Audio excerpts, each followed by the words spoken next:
দর্শক, আজ আমরা হাজির হয়েছি মাগুরা নিউজ টিভির ধারাবাহিক নিয়মিত প্রতিবেদন জুলাই গণ অভ্যুত্থানে যোদ্ধাদেরকে নিয়ে।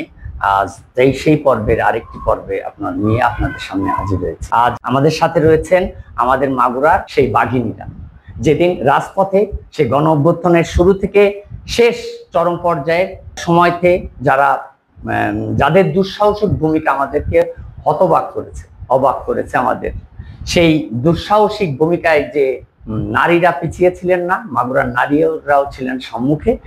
সেরকমই মাগুরার বাঘিনী বলা যায় সেই আছেন আমাদের সাথে এবং আছেন তাদের অভিভাবকরা।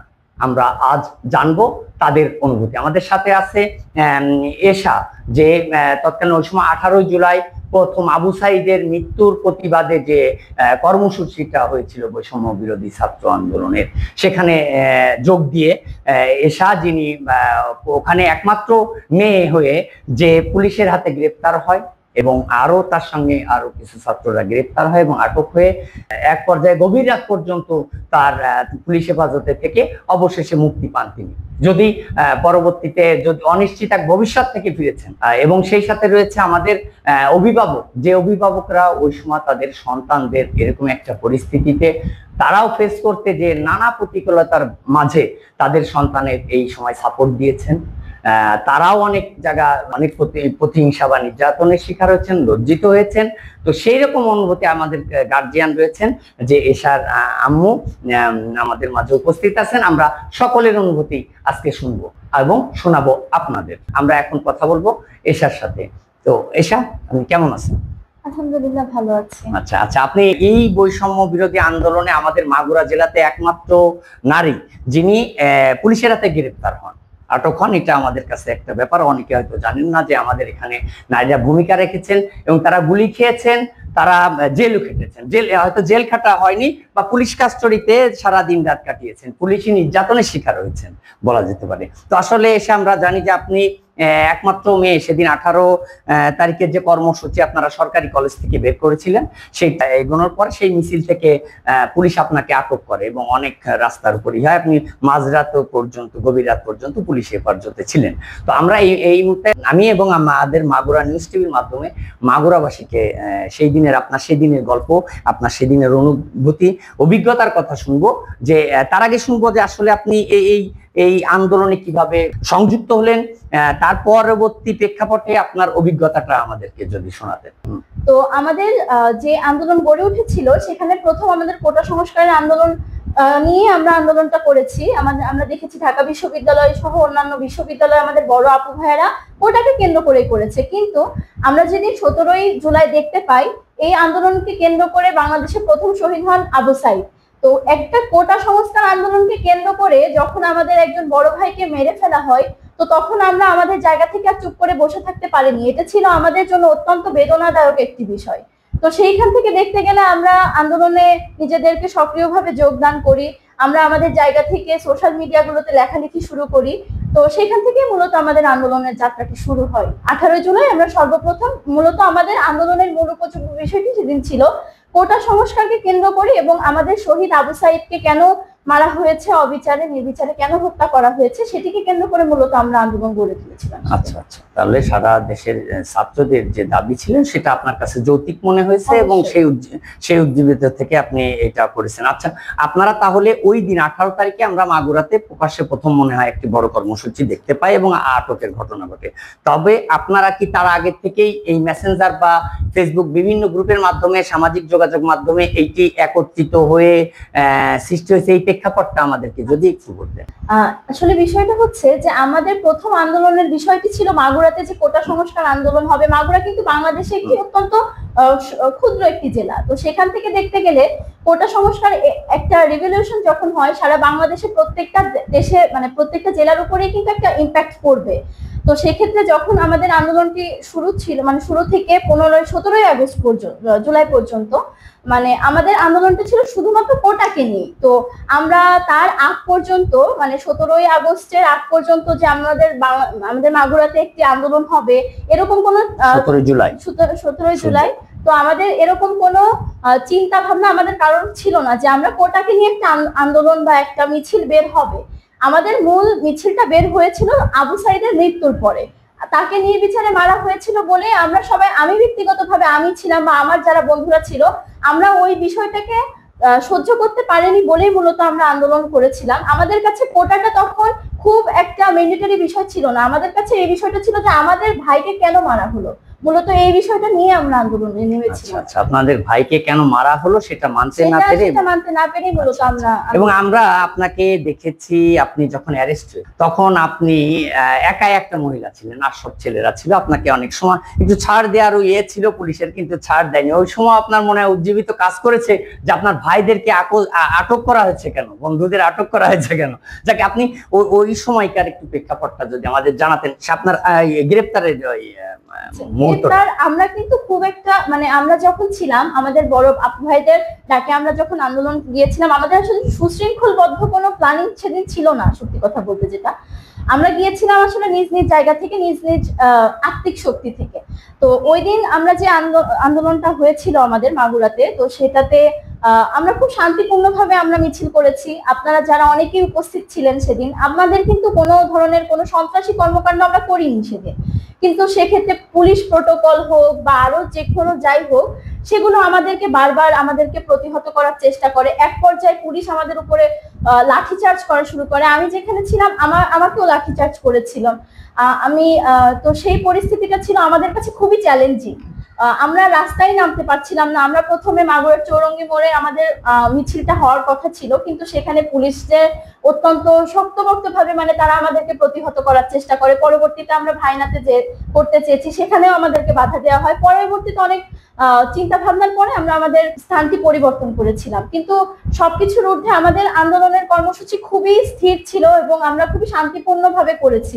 কিন্তু সেক্ষেত্রে পুলিশ আমাদেরকে সেটাও করতে দেয়নি। প্রতিটি মুহূর্তে আমাদেরকে যেভাবে মানে একটা হ্যারাসমেন্টের মধ্যে যেতে হয়েছে, তারা আমাদের ব্যাগ চেক করা, রাস্তা যা আসা যাও এটা সেটা, মানে আমরা খুবই একটা মানসিক বিপর্যয়ের মধ্যে দিয়ে সেই সময়টাতে গিয়েছি এবং এটা আমাদের জন্য খুবই একটা চ্যালেঞ্জিং চ্যাপ্টার ছিল হবে প্রত্যেকটা মানুষের যারা আমরা আন্দোলন করেছি। তো 18 জুলাই যেটি মাগুরাতে প্রথম একটা ভালো কর্মসূচি যায়, আবু সাইদ শহীদ হওয়ার পরবর্তীতে প্রতিবাদে একটি যে মিছিল হয়, সেখানে আমরা দেখেছি আপনি গ্রেপ্তার হচ্ছেন। তো সেই সময়কার সেই দিনের অনুভূতিটা একটু যদি জানাতেন, সেই দিনে কি পরিস্থিতি সৃষ্টি হয়েছিল? 18 তারিখে যখন আমাদেরকে গ্রেফতার করা হয়েছিল, আমরা একটি শান্তিপূর্ণ মিছিলে ছিলাম, কিন্তু সেই পরিস্থিতিতে যে আমাদেরকে গ্রেফতার করে নিয়ে যাওয়া থেকে শুরু করে থানায় নিয়ে আসা, এই সময়টা আমাদের জন্য খুবই চ্যালেঞ্জিং একটা সময় ছিল। তো আমরা যখন শান্তিপূর্ণ মিছিলে ছিলাম, আমাদের কাছে তখনকার তৎকালীন যে সাংবাদিকরা ছিলেন, তারা আমাদের কাছে ওই প্রেক্ষাপট সম্পর্কে বিভিন্ন তথ্য জানতে চাচ্ছিলেন। আমরা তাদেরকে আমাদের জায়গা থেকে জানিয়েছি যে আমরা কেন মিছিল করছি বা আমাদের মতবাদটা আসলে কি। তো তৎক্ষণাৎ আমি যখন একজন সাংবাদিককে আমার কথাগুলো বলছিলাম যে কেন আমরা এখানে এসেছি, আমাদের আন্দোলনের উপজীব্যটি কি, তো তখন আমাকে কয়েকজন পুলিশ এসে টানতে টানতে পুলিশের গাড়িতে একবার উঠিয়েছে, সেখান থেকে নামিয়ে আবার উঠিয়েছে, আমার বন্ধুদেরকে অ্যারেস্ট করেছে। এবং তখন আমাকে এবং আমার বন্ধুদেরকে, আমি এটাই জানতে চাই যে একটা ছেলের সঙ্গে একটা মেয়েকে কেন একসাথে অ্যারেস্ট করা হবে, আমাকে আলাদা করে অ্যারেস্ট করতে পারতো। এটা আমার সামাজিক সম্মান বিঘ্নিত করেছে। 18 জুলাই থেকে শুরু করে 18 জুলাই থেকে শুরু করে 5ই আগস্ট পর্যন্ত ওই সময়টা আমাকে বিভিন্ন ভাবে লাঞ্ছনা সহ্য করতে হয়েছে। সামাজিক ক্ষেত্রে আমাকে অপমান সহ্য করতে হয়েছে, প্রত্যেকটা ক্ষেত্রে আমাকে প্রচুর পরিমাণে আমার মান সম্মান হানি হয়েছে। তো এটা কোনোভাবে আমার কাছে কাম্য ছিল না। এবং আমি যখন অ্যারেস্ট হয়েছি, আমার সাথে একদম এত বাজে ব্যবহার করেছে ওইখানে প্রত্যেকটা পুলিশ। আমাকে লকআপে হ্যান্ডকাপ করিয়ে রেখেছিল, পরবর্তীতে ওখান থেকে সরিয়ে আরেকটা জায়গায় রেখে সারাটা দিন খুবই বাজে ব্যবহার করেছে। এবং আমি একজন শিক্ষার্থী, আমার মূল আন্দোলনে গিয়েছি আমি আমার যৌক্তিক দাবিতে, তো সেইখানে আর 5টা পুলিশ কাস্টাডিতে রাখা আসামির সাথে আমাকে ওইভাবে রেখেছে এবং আমার উপরে অনেক ধরনের মানসিক টর্চার, যেটা আমি সেরকম অনেক ধরনের মানসিক ভাবে হেনস্থার শিকার হতে হয়েছে আমাকে। আর এবং মধ্যরাত পর্যন্ত আমাকে আটক রাখা হয়েছিল, বিকজ আমার বাবা আমার মামা প্রত্যেকেই রাজনীতির সাথে অত্যন্ত তারা পোস্টেড ছিলেন। তো সেই ক্ষেত্রে অনেক সময় আমার এরকমও শুনতে হয়েছে যে হ্যাঁ, ও তো রাজনৈতিক পরিবারের সদস্য, ও তো বিএনপি করে, ও তো এই করে, ও তো তার মানে এইটাও একটা বড় চ্যালেঞ্জিং ছিল। এবং আমি যতক্ষণ থানাতে ছিলাম, আমাকে প্রত্যেকে এসে জিজ্ঞেস করেছে তুমি কি বিএনপি করো, তোমার বাবা কি বিএনপি করে, তোমার বাবা কি অমুক দল করে তমুক দল করে। কিন্তু কথা হচ্ছে যে আমি আমার যৌক্তিক দাবিতে এসেছি। এখানে আমি কোন পরিবার থেকে বিলং করি এটা কিন্তু মোটেও যৌক্তিক কথা না। তাহলে আপনি বলতে চাচ্ছেন যে এটা আপনি বিএনপি পরিবার হিসেবে বা এরকম কিছু না, আপনি আপনার যৌতিক ছাত্রদের যে অভ্যুত্থানের যে দাবি, বৈষম্য নিয়ে যে দাবি ছিল, সেই দাবির সাথে আপনি একাত্মতা ঘোষণা করে এখানে আসছিলেন। আচ্ছা, তো আমি আপনাকে, হ্যাঁ, উঠানোর সময় আপনাকে হ্যান্ডকাপ পড়ানো হয় বোধ হয়, কোনো ছেলে আপনার সাথে আরো যারা গ্রেপ্তার হয় তাদের সাথে দুইজনকে পড়ানো হয় এই বিষয়ে। আচ্ছা, ওই সময় কি ঘটেছিল? ওই সময়টাতে প্রথমে আমাদেরকে অ্যারেস্ট করার পরে আমাদেরকে একটা গাড়িতে ওঠানোর পরে উপর মহল থেকে হয়তো বলা হয়েছে যে না, আসামিদের আলাদাভাবে ওঠাতে হবে, তো আমাদেরকে আলাদাভাবে ওঠানো হয়। ওখান থেকে আসার পরে আমাদেরকে খুব বাজেভাবে ব্যবহার করা হয়েছে থানাতে, এবং আমাদেরকে বারবার বলা হয়েছে, মানে আমাকে বিশেষ করে বলা হয়েছে যে মুচলেকা দিয়ে চলে যেতে। তো আমার কথা সবসময় এটা ছিল যে আমি কোনো অযৌক্তিক দাবি নিয়ে আসিনি, আমি কেন মিথ্যা মুচলেকা দিব, মানে এই চিন্তাটা আমার মধ্যে ছিল। এবং আমার পরিবারের সদস্যদেরকে অনেক ধরনের সামাজিক ভাবে হ্যাসেল সহ্য করতে হয়েছে। কি মুচলেকা ছিল, কি ধরনের মুচলেকা দিতে বলা হয়েছিল যে আমাকে হচ্ছে আমরা ব্যক্তিগত স্বার্থে এখানে এসেছি এবং এটা আমাদের দলীয় ভাবে উজ্জীবিত হয়ে আমরা এসেছি, এবং আমাদেরকে মুচলেকা দিতে হবে যে আমরা আর কখনো কোনো সরকার বিরোধী আন্দোলনে যাব না। কিন্তু তখনো পর্যন্ত আমাদের আন্দোলনটা কিন্তু সরকার বিরোধী কোনো আন্দোলন ছিল না, সেটি ছিল আমাদের ভাইকে কেন হত্যা করা হয়েছে এবং আমাদের কোটা সংস্কারের দাবি। তো সেক্ষেত্রে মুচলেকা এটা একটি মিথ্যা মুচলেকা যে আমি কেন দিব। আমার কথা, আমরা যে দাবিতে গিয়েছি সেইটাকে সামঞ্জস্য রেখে মুচলেকা হওয়া উচিত।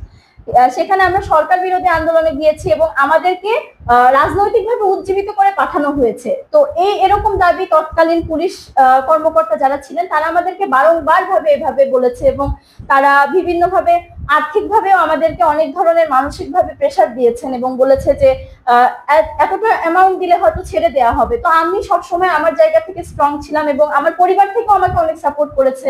আমার চাচা ছিলেন, তিনি আমাকে অনেক, উনি নিজেও একজন সাংবাদিক, ওনার নিজেরও জীবনে তখন অনেক রিস্ক ছিল, তারপরে উনি ওনার জায়গা থেকে যথেষ্ট আমাকে সাপোর্ট করেছেন, এটা তার কাছে অবশ্যই কৃতজ্ঞতা। আজকের দিনে বলাই যায় যে সেই চাচা সাংবাদিকটা কে ছিল।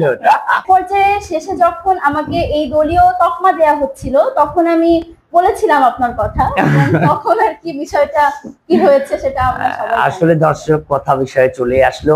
এক পর্যায়ে আমাকে সন্ধ্যার পরে ফোন দিয়ে জানানো হলো প্রশাসন থেকে যে আপনার ভাস্তি হয় নাকি যিনি আন্দোলনে গ্রেপ্তার হয়েছে, যে আপনার পরিচয় দিয়েছে ভাস্তি। তো আমার জন্য বিষয়টা সময় খুব বিব্রতকর অবস্থা ছিল যে আমরা এই আন্দোলনে সম্পৃক্ত কিনা এই ধরনের।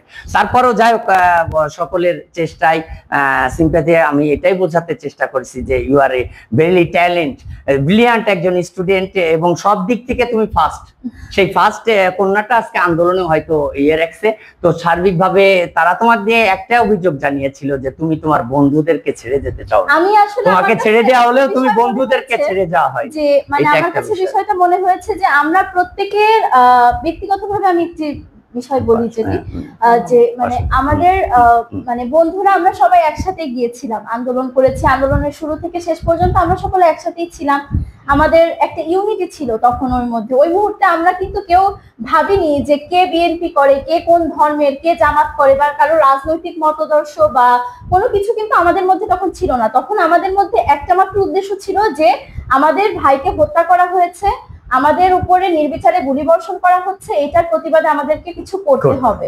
আমরা সেই ভালোবাসার জায়গাটা থেকে, সেই চেতনা থেকে কিন্তু গিয়েছি, আমাদের কিন্তু অন্য কোনো উদ্দেশ্য ছিল না। প্রত্যেকের কাছে আমার একটা অনুরোধ থাকবে যে আপনারা ইউনিটির জায়গাটা ঠিক রাখেন, এবং যদি এই একতাটা ঠিক রাখতে পারেন তাহলে আমি মনে করি যে আমরা যে উদ্দেশ্যে এই আন্দোলনটি করেছিলাম সে একটা সুন্দর বাংলাদেশ গড়ার উদ্দেশ্যে, সেটা হয়তো আমরা দেখতে পারবো। আচ্ছা, আমি জাস্ট এটা এক পর্যায়ে যে মেনে নিয়েছিলেন যে এই রাত্রে এখন জেলেই চলে যেতে হবে, আর সাথে এরকম একটা কি মনে হচ্ছিল থানায় যে মুহূর্তে ছাড়তেছে না, রাত অনেক হয়ে গেছে, সেই মুহূর্তে আসলে কি মনে হয়েছে, বা তাদের আচরণ, তাদের কথাবার্তা কি মনে হয়েছে তখন?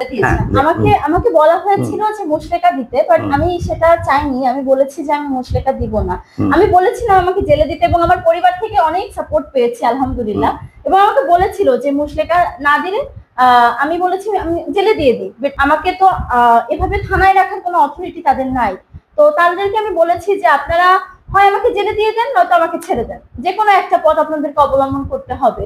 তো তারা আলটিমেটলি লাস্টে আমাকে বলেছে যে লিখিত দিতে, তাও আমি লিখিত দিনে আমার পরিবারের সদস্যরা মিলে লিখিত দিয়ে নিয়ে এসেছিল। ও, তাহলে আপনি শেষ মুহূর্ত পর্যন্ত সেই সময় প্রশাসনকে মুচলেকা দিয়ে বের হতে রাজি হননি, আটকই ছিলেন।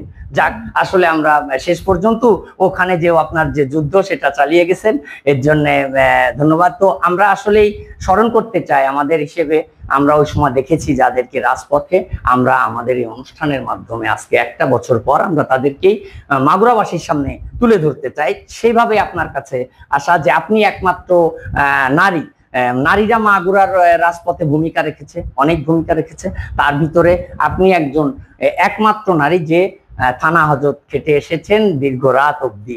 এবং আচ্ছা, আপনি বলছিলেন যে এই থানায় বা এই আটকের পরে আপনি সামাজিকভাবে বিভিন্নভাবে একটা ইসের শিকার হয়ে যান, মানুষের কাছে একটু ছোট হয়েছেন, অপমান হয়েছেন, লাঞ্ছিত হয়েছেন সবাই। এই অভিজ্ঞতাটা কিরকম ছিল? আসলে ওই সময় প্রেক্ষাপটটাই ছিল সেরকম। আচ্ছা, প্রেক্ষাপট বলতে আমরা যারা অ্যারেস্ট হয়েছিলাম তাদের মধ্যে একমাত্র কিন্তু আমি ছিলাম যাকে গ্রেফতার করার পরে ছেড়ে দেওয়া হয়েছিল, এবং আমার সাথে যারা অ্যারেস্ট হয়েছিল তাদেরকে তো জেলে দিয়েই দেওয়া হয়। কিন্তু সেক্ষেত্রে দেখতে গেলে ওদেরকে কিন্তু কোনো মানসিকভাবে কোনো অশান্তি পোহাতে হয়নি, কিন্তু আমি বাসা থেকে বেরোতে পারতাম না। ছাত্রলীগের যারা তৎকালীন ছিলেন তারা আমাকে অকথ্য ভাষায় কথাবার্তা বলতেন, আমি রাস্তাঘাটে গেলে আমাকে মেরে ফেলবে।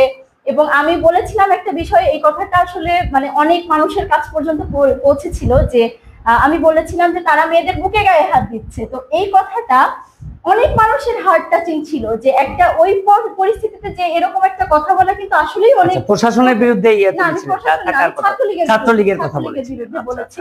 প্রশাসনের কোনো কর্মকর্তা তো আমাকে ডিরেক্ট এভাবে বলবেন, ছাত্রলীগ আপনাকে ওইভাবে নির্যাতন। হ্যাঁ, তো আমি বলেছিলাম যে মেয়েদের বুকে গায়ে কেন হাত দেওয়া হচ্ছে, এবং এই কথাটা অনেকের কাছ পর্যন্ত যায়। তো তখন আমি মানে যখন বের হয়েছি অ্যারেস্ট হওয়ার পরেও রাস্তাঘাটে যখন আমার চলাচলের পথে আমাকে ছাত্রলীগের ছেলে যারা ছিলেন বা ছাত্রলীগের যারা তৎকালীন কর্মী ছিলেন তারা আমাকে প্রত্যেক মুহূর্তে বলেছে যে তুমি এই কথাটা এই পর্যন্ত বলেছো, তো যেহেতু তুমি এটা বলেছো তোমাকে বুকে গায়ে হাত দিয়ে দেখিয়ে দিব যে আসলে দেখানো কাকে বলে। এই ধরনের কথা আমার শুনতে হয়েছে সেই সময়। তো সবকিছু নিয়ে আমাকে এবং আমার পরিবারকে যে পরিমাণে একটা হ্যাসেল সহ্য করতে হয়েছে, সেখান থেকে এখনো পর্যন্ত আমি মনে করি যে ঠিক আছে। সর্বশেষ বলতে গেলে 5 তারিখের আগ পর্যন্ত 18 জুলাই থেকে 5ই আগস্ট পর্যন্ত আমাকে এবং আমার পরিবারের প্রতিটি সদস্যকে অনেক ধরনের মানসিক ভাবে হ্যাসেল সহ্য করতে হয়েছে, এবং এটা আমাদের জন্য তখন খুবই একটা চ্যালেঞ্জিং মোমেন্ট ছিল। বাট এখন আলহামদুলিল্লাহ স্বাধীন দেশের মুক্ত বাতাসে শ্বাস নিতে তো পারছি, এটাই। আচ্ছা, এটাই স্বাধীন দেশের মুক্ত বাতাসে শ্বাস নিতে পারছেন, সেই জায়গা থেকে সন্তুষ্ট আপনি এটা। আর আচ্ছা, আপনি এই যে এই আন্দোলনের পরে 5 থেকে এইটার কোন তালিকা, যোদ্ধাদের যে তালিকা হতো বা যারা নির্যাতনের শিকার, সেইরকম কোন তালিকা বা প্রশাসনের কাউর আপনার কাছে কেউ কখনো এসেছেন কিনা, বা এই বৈষম্য বিরোধী আন্দোলনের সংশ্লিষ্টরা কি কেউ আপনার খোঁজ নিয়েছে বা কি অবস্থা তাদের সাথে? না, আজ পর্যন্ত কেউ আমাকে কখনো কিছু বলে নাই। আমাকে কেউ কখনোই বলে নাই যে অমুক জায়গায় এটা করা উচিত বা এটা করা উচিত। আমি ব্যক্তিগতভাবেই আমিও চাইনি, বিকজ আমার কাছে আপনারা হয়তো জানবেন একটা বিষয়, যে ডিসি স্যার কর্তৃক একটা মানে মাঝে একটা আর্থিক অনুদান দেওয়া হয়েছিল। তো সেক্ষেত্রে অনেক বড় ভাইয়েরা ছিলেন যারা আমাকে বলেছিলেন যে তুমি এখানে কি তোমার এই টাকাটা দরকার বা এরকম কোনো কিছু কি তুমি চাও। আমি সেক্ষেত্রে বলেছিলাম যে আমার কাছে মনে হচ্ছে যে এটা আমার দেশপ্রেম বিক্রি হয়ে যাচ্ছে। একদিন গ্রেফতার হয়েছি তার মানে এই না যে আমার সরকারের কাছ থেকে 1 লাখ টাকা অনুদান নিতে হবে। তো আরো সব জায়গায় বলতে গেলে বৈষম্য বিরোধী ছাত্র আন্দোলনের বিভিন্ন পদে মানুষকে অধিষ্ঠ করা হয়েছে, আর্থিক অনুদান দেওয়া হয়েছে। আমার কাছে সর্বদাই মনে হয়েছে এই আর্থিক অনুদানটা আমার জন্য না, যারা এখনো হাজার মানুষ আছে যারা নিজেদের বিছানা থেকে উঠতে পারছে না, তারা এখনো হসপিটালের বেডে নিজেদের জীবন যুদ্ধ লড়াই করে যাচ্ছেন। তো আমার কাছে সর্বদাই মনে হয়েছে আর্থিক অনুদানটা আমার থেকে তাদের বেশি দরকার।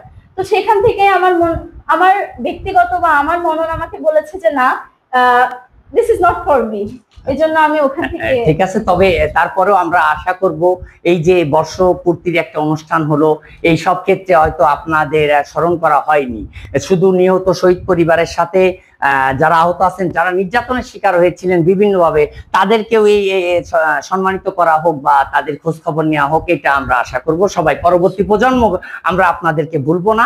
আমরা চাই মাগুরাবাসী ওই সময়কার যারা আপনারা ছিলেন তাদেরকে আমরা সকলেই সেই শ্রদ্ধার সাথে স্মরণ করব। তাদের যেমনি ভাবে আমাদের শহীদ হয়ে গেছেন যারা, তাদেরকে স্মরণ করবো। আহত আছেন যারা, তাদের প্রতি সমবেদনা সাথে আমরা স্মরণ করবো। এবং আপনারা যারা আছেন নির্যাতনের শিকার হয়েছে, আপনাদেরকে আমরা কখনোই যেন না ভুলে যাই।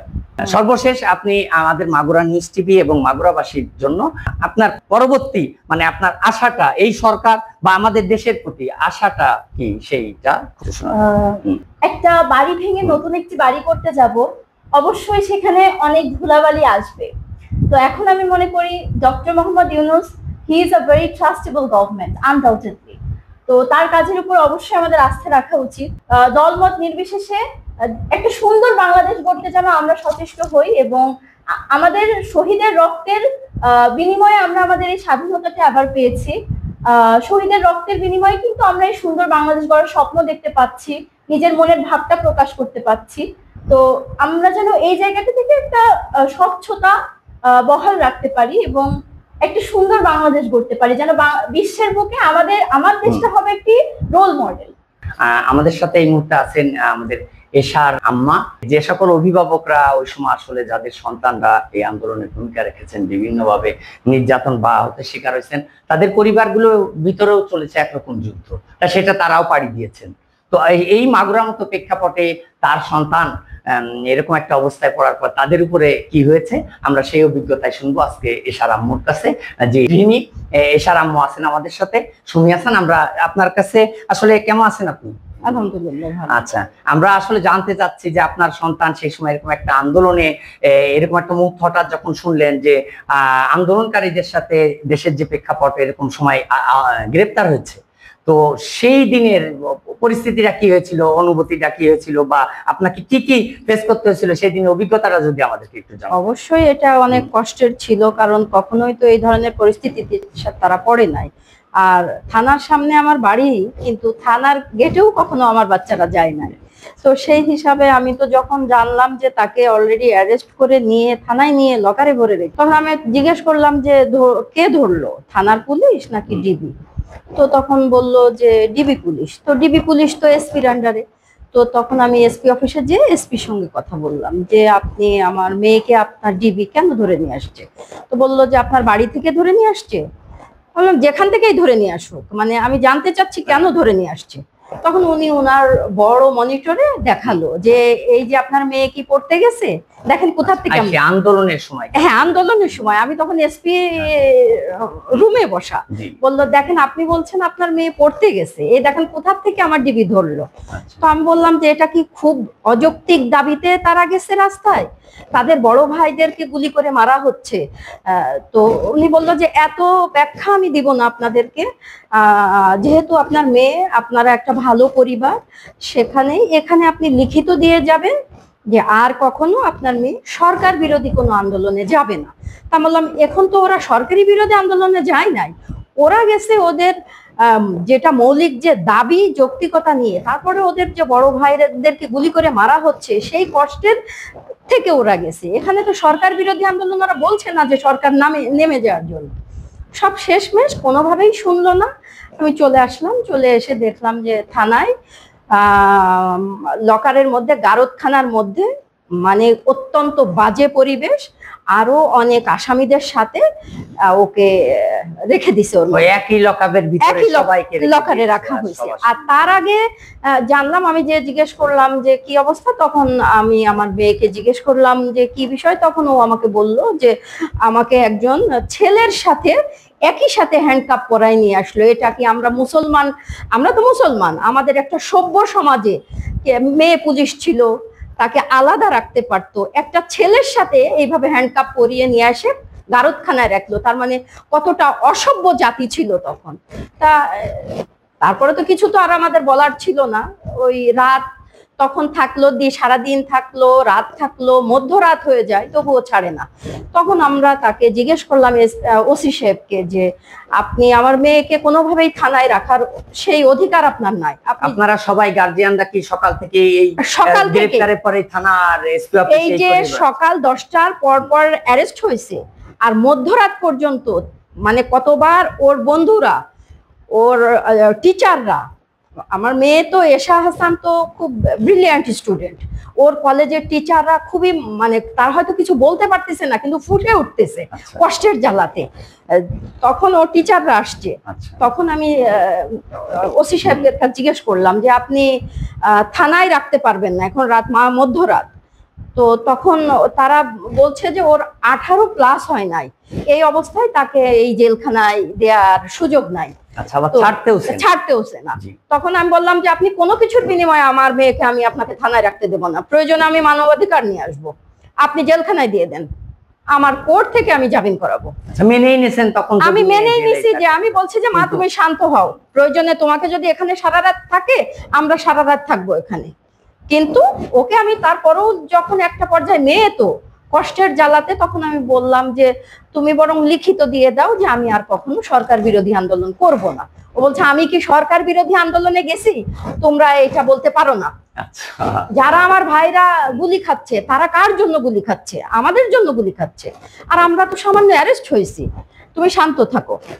তারপরে সর্বোপরিও ছাড়ে না। তখন ওই যে ও তার চাচা সাংবাদিক, তখন তারা যে লিখিত দিয়ে মোটামুটি মধ্যরাতের উপরে, যে তবু সে লিখিত দেয়নি, আমি দিইনি, দিছে সাংবাদিক তারা দিছে আর কি। তখন এই তো কিন্তু এটাই বলবো যে আজকের এই অবস্থানটা যদি না হতো তখন হয়তো আমার মেয়েকে নিয়ে আমি মাগুরায় থাকতে পারতাম না। ও এত ব্রিলিয়ান্ট একটা স্টুডেন্ট, ও মাগুরা ডিস্ট্রিক্ট সেকেন্ড হয়েছে, গোল্ডেন জিপিএ, ট্যালেন্টফুলে বৃত্তি, তো ওই ডিবেটিং করে, হ্যাঁ ফার্স্ট, তখন ও ইংলিশে ডিবেট করে। তাহলে ওই টাইমটা ওকে নিয়ে আমার জন্য ঢাকায় শিফট হওয়া বা অন্য জেলায় যাওয়া খুবই কঠিন ছিল। তখন তো ইন্টার ফার্স্ট ইয়ারে, তখন ওর লেখাপড়াটা একটা হ্যাং হয়ে যেত, আর এর মধ্যে ওকে নিয়ে ওকে বাহিরে বেরোতে দিতে পারি না। ছাত্রলীগরা এসে এপাশ থেকে বাজে কথা বলতেছে, ওপাশ থেকে ছুঁড়ে মারতেছে, মানে বাসার নিচে এসে থ্রেট দিচ্ছে, কিন্তু কোনোভাবেই আমরা দমি নাই, মানে কোনোভাবেই আমরা ভয় আমরা পাচ্ছি, কিন্তু ওকে আমি ভয় পেতে দিইনি। যে আমি বলছি তুমি ভয় পেও না, মেরে তো আর ফেলবে না, তারপরে মেরে ফেলুক, কতজনই তো মরে যাচ্ছে এই জন্য, মেরে ফেলুক। তারপরও ওই কিছুদিন পড়া বন্ধ করে দিছিলাম, টিচার তখন আমি বাসায় দিছি। তারপরে ছাত্রলীগের তাদেরকে আমি চিনি, যারা এইভাবে আমাদেরকে হ্যারাসমেন্ট করছে তাদেরকে আমরা চিনি, তাদেরকে সারা জীবনই চিনবো, তারা মাগুরেরই ছেলে। আচ্ছা, তার মানে আপনারা 18 তারিখে ওই আন্দোলনে যে গ্রেফতার হওয়ার কারণে আলাদাভাবে চিহ্নিত হয়ে যায়, তারপরে বেরিয়ে আসার পরে তাদের এই আক্রোশ আর এই নির্যাতন আপনাদের পর একটা চলতে থাকে, আপনার নিরাপত্তাহীনতা সহ বিভিন্ন আশঙ্কার ভিতরে পর্যন্ত। আমি এটাও বলছি যে দরকার হলে আমরা মাগুরা ছেড়ে চলে যাব, সবকিছুর পরে আমার বাচ্চাদের উপরে তো আর আমাদের কিছু নাই। আমি বলছি লেখাপড়া পরে, আগে দরকার যদি এরকমেরই চলতে থাকে। তবে সর্বোপরি এটাই বলবো যে আজকে যদি এই ফ্যাসিস্ট হাসিনা না যাইতো, তবে আমার মেয়েকে হয়তো আমি লেখাপড়াই করাতে পারতাম না মাগুরাতে, সেটা আমার জন্য খুব কঠিন হয়ে যেত। তাই এটাই বলবো, কিন্তু সবশেষ একটাই কথা বলবো যে 16 বছর অপেক্ষা করছি যে সুন্দর একটা দেশ দেখবো, সুন্দর একটা দল দেখবো, আমরা স্বাধীনভাবে ঘুরবো, শান্তি পাবো, কিন্তু সেই শান্তিটা পাচ্ছি না। আচ্ছা, আমরা আশা করব আপনাদের মতো লাখো লাখো অভিভাবকরা যে শান্তি, যে সোনার বাংলাদেশ, শান্তির বাংলাদেশ খুঁজছেন, আমাদের দেশটা একসময় সেই সোনার বাংলাদেশ হয়ে উঠবে, এই প্রত্যাশা আমাদেরও। তো আসলে আপনি ওই দিন যদি ধরেন জেলে চলে যেত, পরেও কি আপনি আপনার সন্তানকে এদের সাথে তার বন্ধুদের সাথে কানেক্ট আছে জেনেও আপনি আর কিছু বলেননি, তাকে সেই সুযোগ করে দিয়েছেন? না না, ওর বন্ধুরা যখন অ্যারেস্ট হয়ে জেলখানায় চলে গেল, তাদেরকে বারবার আমরা জেল গেটে দেখা করতে গেছি, তাদের উকিল সঙ্গে কথা বলা, তাদের কি খাচ্ছে কি না খাচ্ছে, ওখানে ঠিক আছে কিনা, জেল গেটের ভিতরে যারা পরিচিত পুলিশ তাদেরকে বারবার ফোন দিছি যে এই বাচ্চাগুলোকে খেয়াল রাখো, এই বাচ্চাগুলোকে খেয়াল রাখো। তারাও বিরক্ত, ওই সময় সেই জেল গেটের পুলিশগুলোও বিরক্ত যে হাসিনার প্রতি। তার সব শেষমেশ ও হয়তো জেলখানায় দিতে পারে নাই, তার 18+ ছিল না, তা নাহলে ওকেও জেলখানায় দিত। তবে নির্যাতন সেই গারদখানায় সকলের সাথে একসাথে দিয়ে তাকে রেখে দেওয়া হয়েছিল। ছোট আর একটা কথা বলি, ওর মধ্যে একটা মাদক ব্যবসায়ী ছিল, কোত্থেকে তাকে কুড়িগ্রাম থেকে ধরে নিয়ে আসছে। ওকে জিজ্ঞেস করে, ওকে যখন গারদখানার মধ্যে ঢুকাই দেওয়া হয়েছে, বলতেছে যে তোমারে আবার কোন কোন চালান থেকে ধরলো, আমারে তো কুড়িগ্রামের চালান থেকে। তখন এসব চুপ, আমার তার মানে ওকেও সে মাদক ব্যবসায়ী হিসেবে ভাবে এসে বসে রেখেছে, সেই মাদকের চালানের মধ্যে তাকে গারদখানায় এইভাবে নির্যাতিত করে। তবে একটা কথা না বললেই নয়, ওই সময় মাগুরা থানার যে সেকেন্ড অফিসার ছিল হাবিবুর রহমান ভদ্রলোক, এত অনেস্টলি বাচ্চাদের পাশে ছিল, আল্লাহ তার ভালো করুক। সে যদি আমার মেয়ে বা আরো স্টুডেন্টদের পাশে না থাকতো, ওই সময় আমাদের জন্য আরো খুব মানে দুঃখ ছিল, খুব মর্মাহত হতাম আমরা। তবে উনি বাসা থেকে খাবার নিয়ে এসে খাওয়াইছে এবং লাস্ট মোমেন্টে বলছে এই গারদখানা থেকে বের করো, ওকে পুলিশদের পাশে, মহিলা পুলিশদের পাশে বসায় রাখো। তার প্রতি আমরা অনেক কৃতজ্ঞ। জি জি, অন্যান্যদের কাছেও আমরা এরকমই গল্প শুনেছি। প্রশাসনেরই কিছু কর্মকর্তারা ছিলেন যারা আসলে খুবই অমায়িক ছিলেন, তাদের সাথে সেই বন্ধুসুলভ বা নিজেদের তাদের সহমর্মিতা দেখিয়েছেন তারা সর্বোচ্চটাই। আসলে এটা আমরা পেয়েছি, এটা আসলে আর আগেও পেয়েছি। তো ঠিক আছে, আমরা আশা করবো এর পরবর্তীতে এই আন্দোলনে আপনার মেয়ে যে পর্যন্ত গেছে, আজকে দেশ স্বাধীন হয়েছে, তো এর পরবর্তীতে আপনারা কি এই বিষয়ে কারোর সাথে কোনো আর যোগাযোগ হয়েছে আপনাদের, বা আপনারা এই যে তালিকাগুলো হয়েছে এখানে কি কখনো? না, ওরকম কেউ আসেও নাই, কেউ বলেও নাই যে কিচকে সেদিন অ্যারেস্ট হলো কি বিষয়, বা নিয়ে যে 1.5 দিনই প্রায় সকাল 10টায় অ্যারেস্ট হলো, মধ্যরাতে তাকে ছাড়ানো হলো। তো তার যে কষ্ট, আবার মহিলা পুলিশ তাকে ওই তাদের লাঠি দিয়ে যে ওর পিঠে মারছিল, সেই দাগ ছিল অন্তত 9 থেকে 10 দিন।